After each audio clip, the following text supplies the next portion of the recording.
La transition numérique bouleverse les méthodes de travail. Les métiers évoluent, ce qui implique d'adapter la formation et les enseignements en conséquence. C'est notamment le cas pour les managers et les ingénieurs et c'est ce dont nous allons parler avec vous, Lamia Rouet. Bonjour. Bonjour. Vous êtes directrice de l'EBS Paris, École de Management, et vous, Christophe Beaujeau, vous êtes directeur de l'ECE, École d'ingénieurs.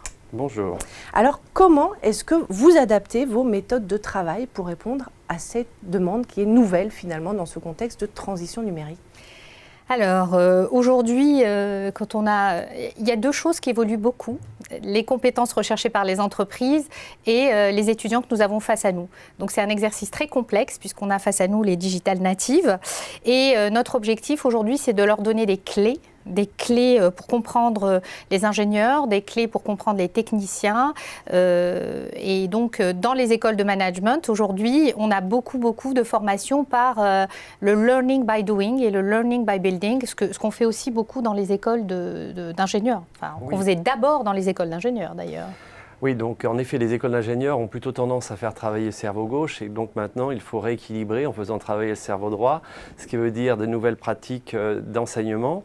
Je prends comme exemple le secteur de l'automobile qui est en train de faire une mutation générale. Il se retourne vers une entreprise du logiciel. Donc, qui dit logiciel dit usage, expérience utilisateur. Ça veut dire que le client qui aujourd'hui est dans le réseau de concessionnaires, il va se retrouver au sein de la R&D, de la recherche et développement de ces groupes. Ça veut dire que les ingénieurs doivent appréhender l'usage, donc l'humain. Et c'est pour ça qu'il est important dès la formation d'ingénieur, que l'humain soit présent dans la formation. Donc ce qui change aujourd'hui, finalement, c'est la notion de polyvalence qui est demandée. Tout à fait. Alors, la polyvalence, ça veut dire que nous, dans un groupe comme l'INSEQ, on essaye de faire en sorte que des projets soient polyvalents. Travailler avec des écoles comme l'EBS, des écoles de management, travailler avec des écoles comme Sub2Pub aussi pour créer une espèce de polyvalence, parce que c'est ce qui va se retrouver en entreprise. Ces ingénieurs vont travailler sur des aspects de transversalité, de cross-fertilisation, et donc il est important pour nous de le faire dans l'école d'ingénieurs. Et de transmettre aussi, de changer notre façon de transmettre les savoirs. Donc il y a le contenu, il y a aussi la façon d'enseigner qui est en pleine mutation en ce moment pour être en phase avec cette transformation digitale que vivent les entreprises. Et est-ce qu'on peut parler un peu de la fin des frontières pour les métiers? Avec cette polyvalence, on est censé faire toucher à tout. Absolument. Alors, il faut une formation solide, donc il ne faut pas renoncer aux fondamentaux, c'est très important. Mais ensuite, oui, il faut une certaine agilité et puis leur donner des clés pour arriver à travailler avec les ingénieurs, avec les designers, avec les communicants et avoir cette espèce de...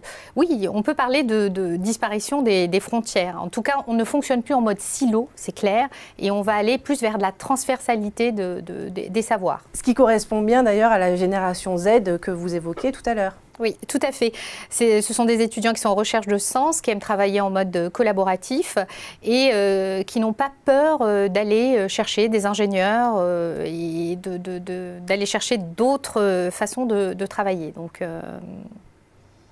Oui, ce qu'il faut ajouter aussi, c'est que la transition numérique, la transition digitale, elle bouleverse l'ensemble des acteurs, elle bouleverse l'ensemble des organisations. C'est des changements de paradigme et qui veut dire aussi repenser un peu l'entreprise de demain.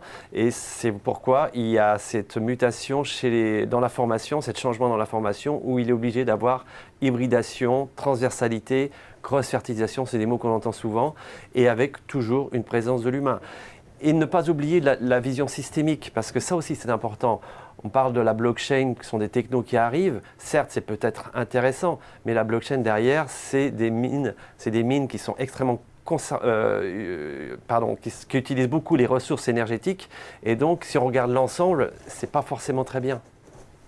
Eh bien, merci Lamia Rouet et Christophe Beaujeau pour votre analyse de ces nouvelles méthodes d'enseignement et de ces nouveaux métiers.